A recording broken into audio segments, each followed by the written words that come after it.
നിസ്സാരമല്ല CPIയുടെ എതിർപ്പ്. CPIയുടെ അധ്യാപക സംഘടനയുടെ പ്രസിഡന്റാണ് ഇക്കാര്യങ്ങൾ പറയുന്നത്. CPIയുടെ അധ്യാപക സംഘടനയുടെ പ്രസിഡന്റാണ് ഇക്കാര്യങ്ങൾ പറയുന്നത്. ശ്രീ റെജി, അത്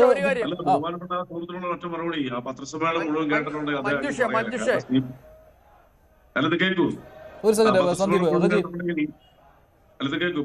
പത്രസമ്മേളനം മുഴുവൻ കേട്ടിട്ടുണ്ടെങ്കിൽ പ്രിയപ്പെട്ട യൂണിയൻ നേതാവ് അങ്ങനെ പറയാൻ പറ്റത്തില്ല. കാരണം വിശ്വാസം ഞങ്ങൾക്ക് പി ശിവൻകുട്ടി മന്ത്രിയിലുണ്ട്. ഞങ്ങളുടെ സഖാവാണ്, ഞങ്ങളുടെ മന്ത്രിയാണ്.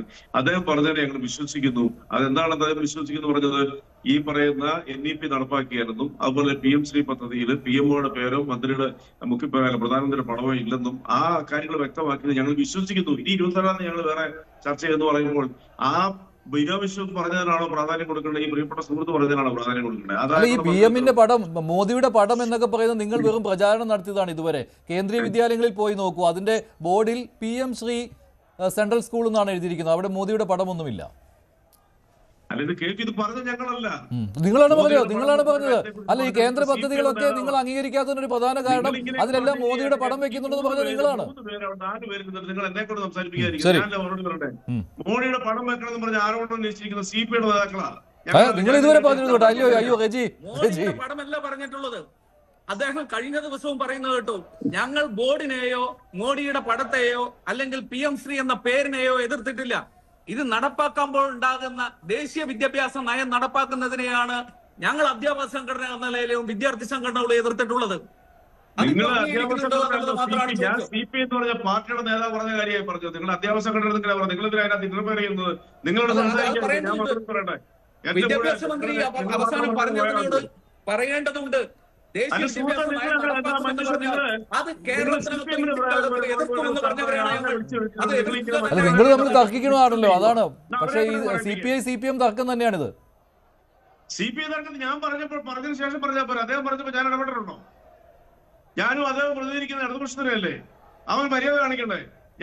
മുന്നണി മര്യാദകൾ കാണിക്കണം. ശരിയാണ്, മുന്നണി മര്യാദ കാണിക്കണം. പരസ്പരം തർക്കിക്കുമ്പോൾ മുന്നണി മര്യാദകൾ കാണിക്കണം. ശരി റജി.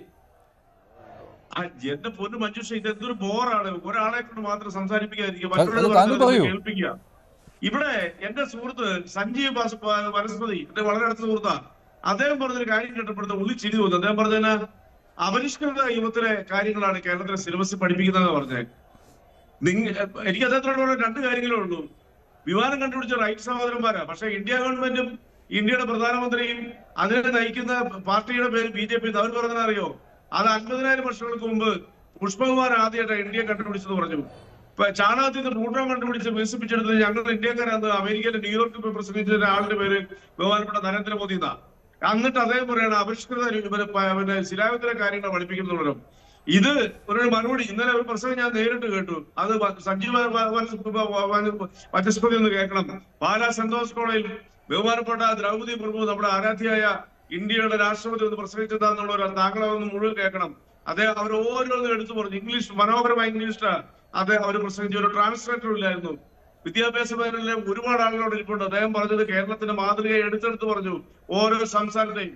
അപ്പോഴാണ് എന്റെ പ്രിയപ്പെട്ട സുഹൃത്ത് പറയുന്നത് ഇവിടെ ശിലായുഗത്തിലെ കാര്യങ്ങൾ പഠിപ്പിക്കുന്നവരും. അങ്ങനെയാണെന്നുണ്ടെങ്കിൽ ഇന്ത്യയുടെ ബഹുമാനപ്പെട്ട രാഷ്ട്രപതി പറഞ്ഞതിനെ പ്രിയ സുഹൃത്ത് സന്ദീപ് തള്ളി പറയുന്നുണ്ടോ? ശരി, സന്ദീപ് മറുപടി.